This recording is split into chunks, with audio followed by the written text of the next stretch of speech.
What's name? Yadagiri సాబ్. ఏంది యాదగిరి, నువ్వు కూడా గిట్లా చేస్తావు? ఏడా సంది చిన్న పోరు దొరకలే? అరే ఏం చేస్తాం సాబ్, ఈ స్టేషన్ చిన్నది, సర్కిల్ ఏమో పెద్దది.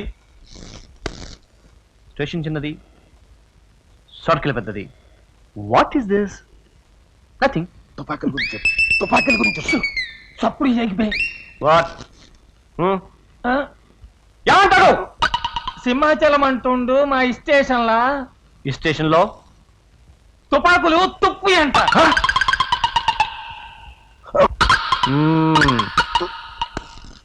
తుప్పు తుపాకులా? ఈ మాట నువ్వే అంటున్నావా, ఎవరన్నా అన్న మాట అంటున్నావా? అన్నమాట కాదు సార్, ఉన్నమాట. కాదు సార్, అదే కదా చెప్పేది. చూసారా?